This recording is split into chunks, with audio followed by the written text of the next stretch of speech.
Salut les gars.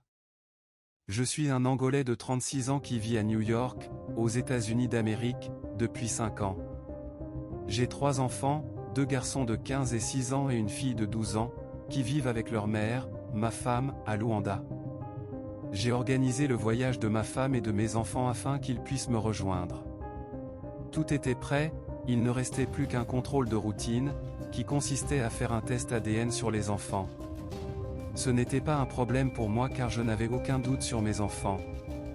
Il y a une semaine, j'ai été convoqué à l'administration et on m'a dit que seule ma fille avait obtenu un visa.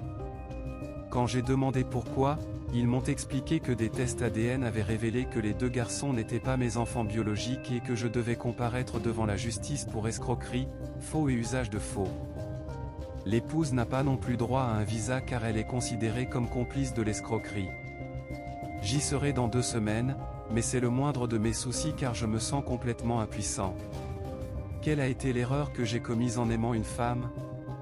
Ou pour l'honorer en lui demandant de l'épouser?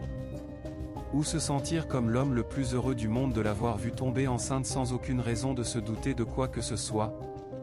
Ou en prenant la relève et en élevant des enfants comme tout homme responsable devrait le faire? Que ai-je vraiment fait de mal pour mériter ça? En fin de compte, au moment où j'écris cette confession, ma femme n'est pas au courant de cette situation actuelle. Concernant le test ADN, elle savait seulement qu'il s'agissait d'une analyse générale de l'état de santé des enfants, ce que l'ambassade n'a aucune obligation de préciser. J'ai passé toute cette semaine à ne rien manger, à ne pas dormir correctement, à ne pas avoir le courage d'appeler ma femme et je me sens complètement détruit.